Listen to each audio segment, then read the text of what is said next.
Aloha, Diman Connor, Chair of Hope Manapono Political Action Committee. Aloha, my name is Alohi Bickley. I'm the Policy Coordinator for Papa Ololokahi, and I'm here today on behalf of the shop. Aloha, my name is Jordan Danner. I'm with the Council for Native Hawaiian Advancement. I'm the Policy Program Manager, and I oversee our Vote to Rise initiative. Aloha, aloha, awinala, ovau, kalelehua o kalani, pehe oe. Well, first of all, I want to thank you so very much for having this, because it happens that one of the major points in my campaign and the reasons that I'm running is because of the very things that this organization is all about. The Hawaiians, I'm just going to go a little bit into history, but I've studied this for years. My first wife was, by the way, I'm living proof that the good die young, so just, but was 3/4 Hawaiian, so I lived in Hawaiian homestead. My children, I brought you pictures of the 19 reasons that I'm running for this office.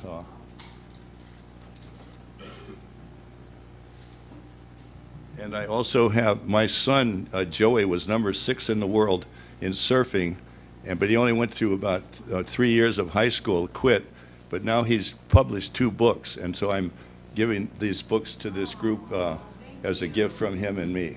So I have grown out of a lot of things that I did in the past, and I know the good die young, as I say, and so I'm probably be around for a long time.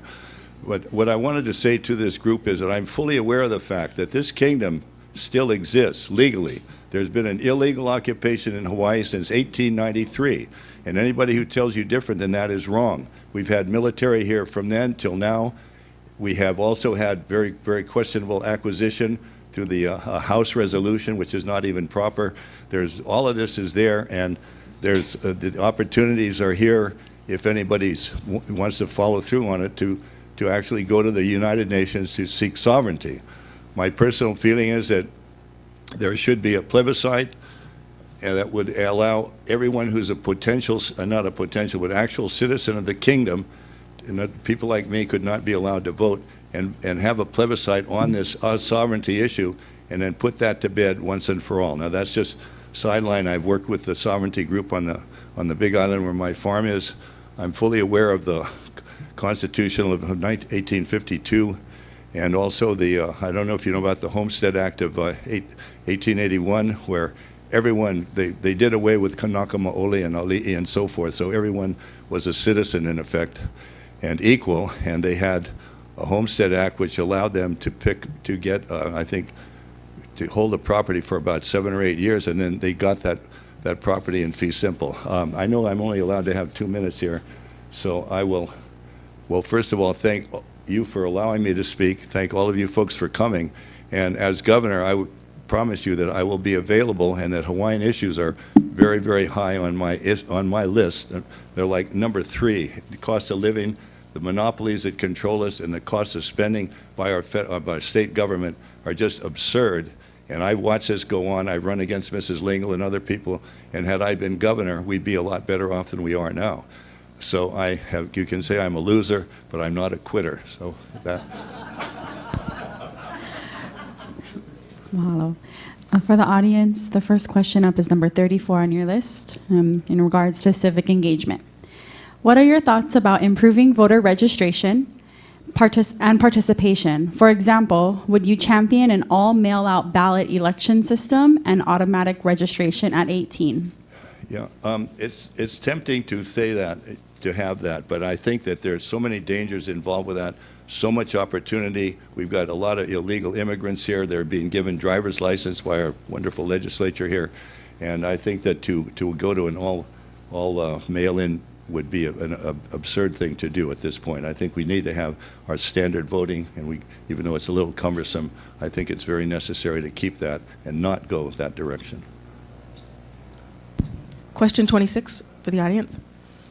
Agriculture is a powerfully important industry, especially to addressing Hawaii's reliance on offshore food. As governor, what will you do to support and grow the numbers of small local family farms and ranches? Oh, wonderful. Okay. It sounds like I wrote that question.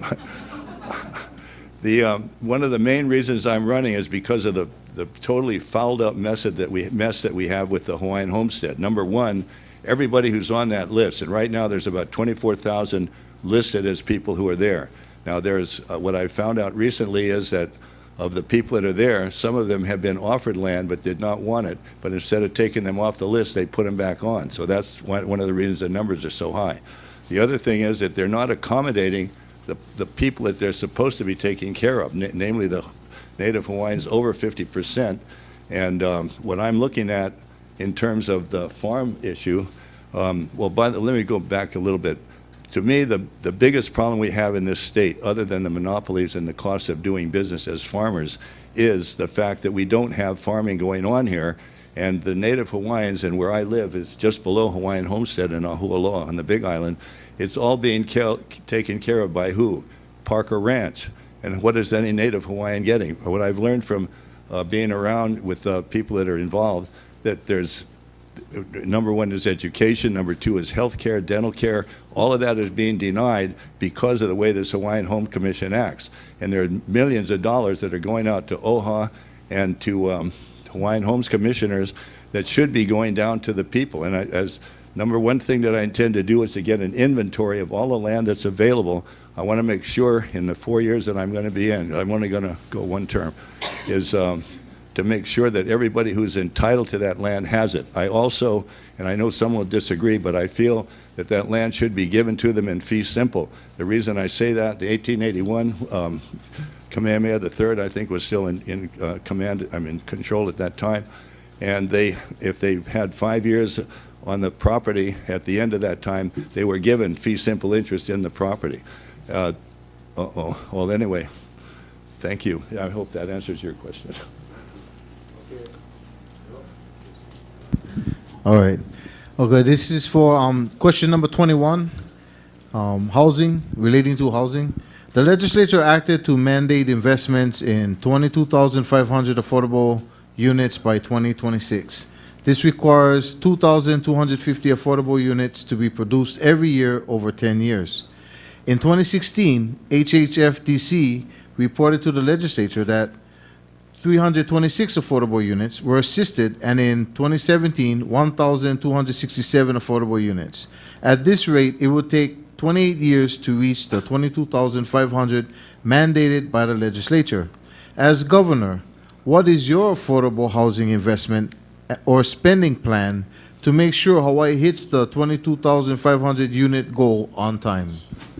Well, first of all, we are strictured by the Jones Act, and this is a federal law that says that you cannot, if a ship is not built, manned, owned, maintained, and flagged in America, it cannot go in interstate commerce. The net effect of this is that if we were getting, say, pesticides, herbicides, tractors, whatever, from Russia or Japan or Korea, that they cannot come directly to here and be dropped off, including all of the stuff that we get from China.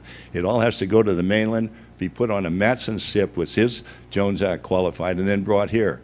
The total cost of living in this state is 25% higher than the highest cost of any state in the union, and probably 50 or 60 times more than some of the lesser states. So number one is that I intend to get rid of that Jones Act. I've already written to President Trump and asked him to do that. And he's not done it for Puerto Rico, so I'm not sure if he's going to do it for us. But if he doesn't, I'm going to have a class action lawsuit about one day after I'm in office to get rid of that act. And if that is done, then we will have an economy here that can go and agriculture can become the #1 component of our state's economy. And that's why I'm so interested in getting the Hawaiian Homes land inventory available to any of the people that want to do farming. Because I know Lair Mehau and the Dowsett family, there's a whole lot of people that have made some serious money and done great things in the community because of their having that land. And I think that's a right that people should have. I intend to explore this very, very quickly, and there are people that are helping me right now that are going that direction. So I cannot tell you, as far as that number is concerned, I think it's absurd that the state even has to think about doing affordable housing. We need to have people able to make a living, buy the house that they want. And the other item I want to add, oh dear, can I just go a little bit more on that one? No? Okay, never mind. Go ahead, yes. Oh, okay. Yeah, as far as I'm concerned, as far as kupuna are concerned, there are different things that can be done. The infrastructure for Hawaiian homes should be a burden of the state, not the people that are getting the land. We could say, well, here's your acre or your 10,000 square feet, but you got to put in the house, the sewer, and so forth. And that just doesn't make any sense to me at all. With that Homestead Act of 1920 was made for a specific purpose. It's totally been not followed, and I will do everything I can to rectify it. Thank you. Moving on to question number 5, audience, regarding Pacific region climate change. Climate change is real, and as Native people, we anticipate being one of the only few locations suitable in the Pacific region for climate refugees from other Pacific nations. What leadership role do you envision as the governor of Hawaii to bring the larger Pacific region together to prepare and begin working and preparing together?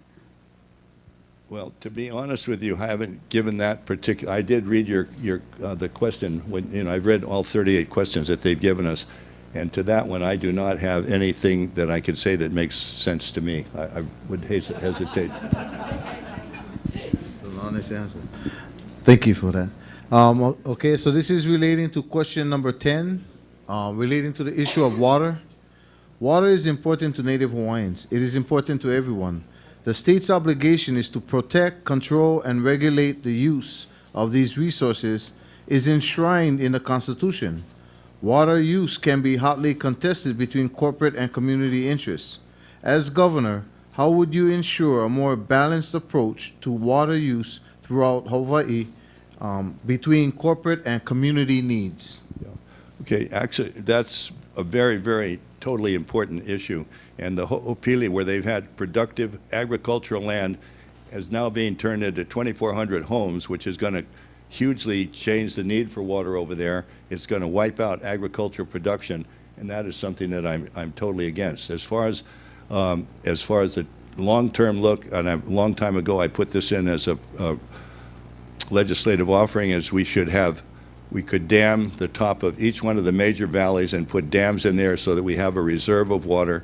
But we also have to be extraordinarily careful when we're rezoning to allow any kind of new use to come in, and looking at the impact on infrastructure of what's going to happen at the next change in the land use control.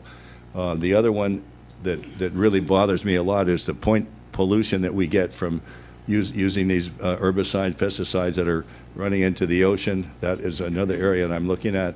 DLNR is going to be very, very busy if I am governor, I can tell you.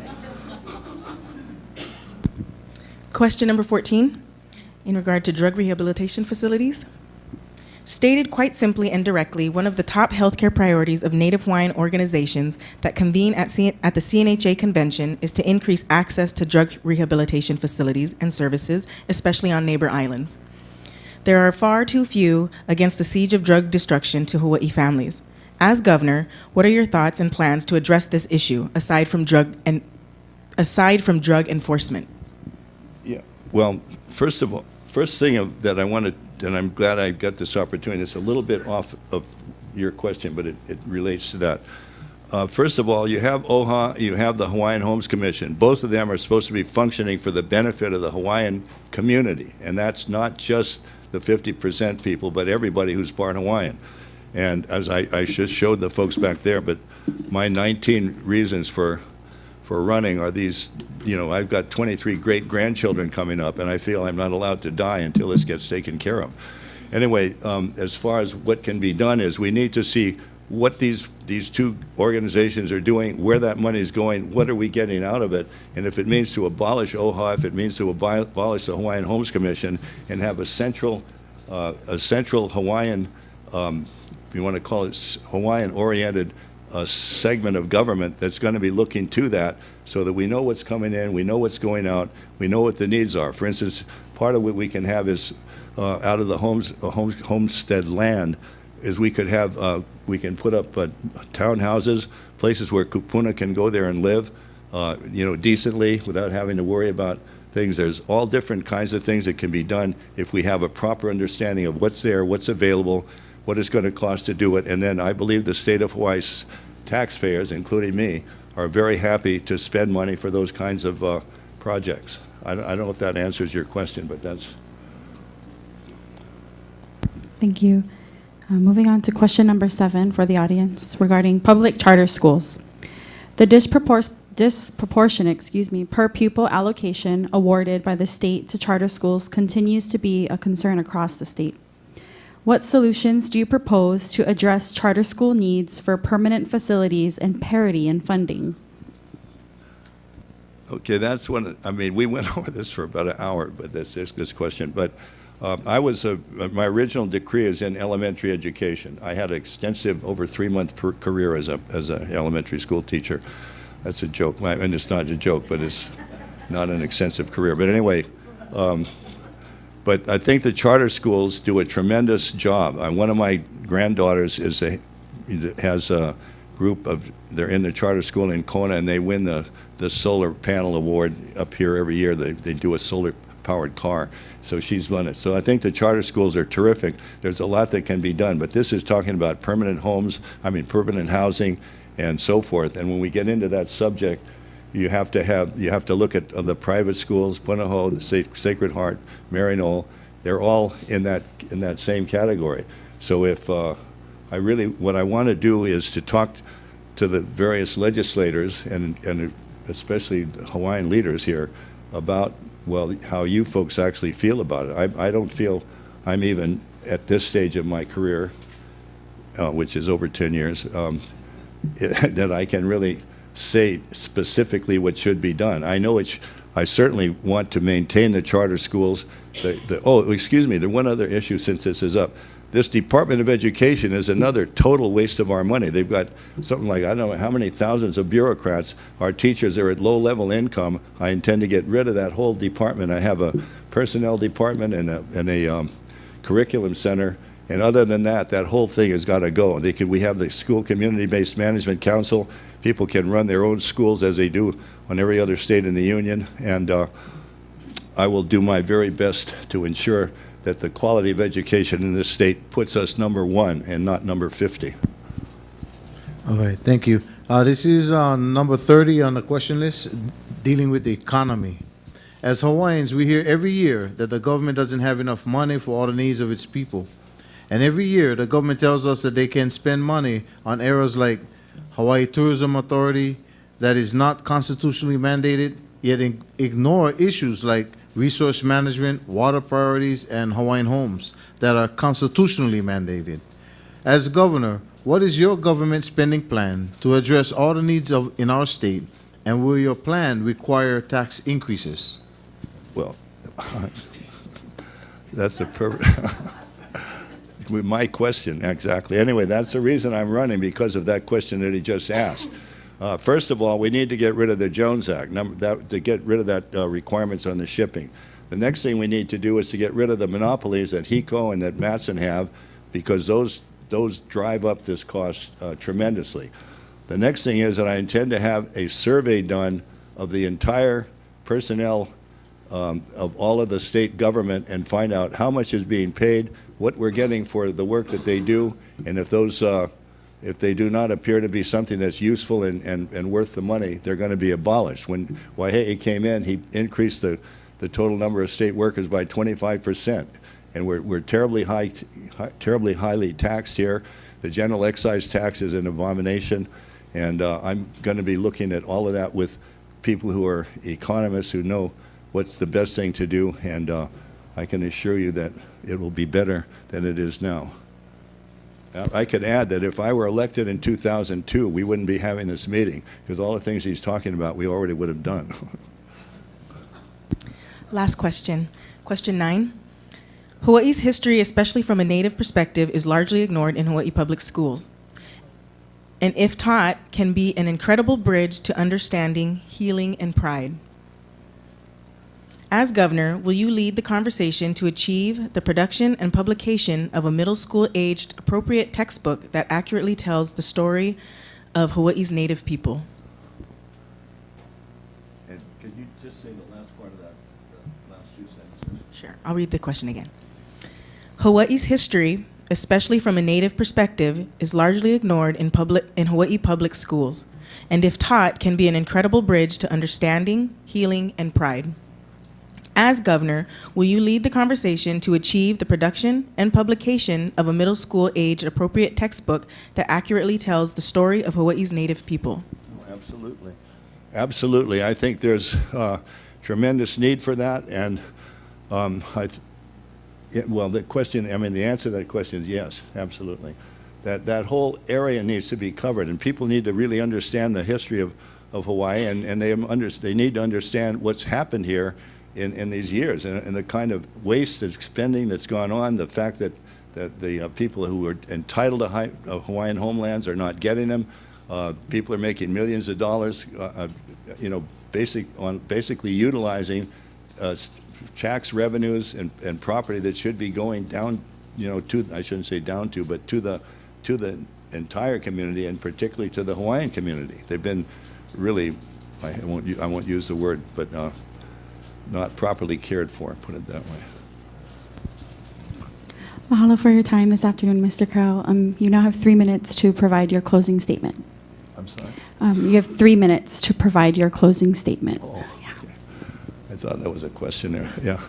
Well, well, first of all, when I got the invitation from you folks to come here, I could not believe it, because the questions that these folks are asking are the same questions that I've been trying to get answered over the past 40-some years. And if you don't believe it, you can look at my legislative history. What I will say is that in my past experience, when George Ariyoshi was governor, when Tadao Beppu was in office, when Gene King and Richard Kawakami, I got every single bit of environmental law that we have here now came off of my desk originally, but I was able to work with them to get it passed. And this is everything from the Green Sea Turtle Protection, the monk seal protection, the Shoreline Protection Management Act, Ocean Thermal Energy Conversion Act, all of that. And well, anyway, it's just, I brought a copy to give you folks so you can check my veracity here. But this gives me an opportunity to get done things that need to be done, and the questions that you're asking here are directly in line with my desire to take care of this. And like they say, the good die young, and I figure I can go for at least 35 years at that rate. So, but anyway, and I just welcome that. If anybody else has any questions, I'd be happy to answer them. But I would just say mahalo, me ke aloha, pumehana.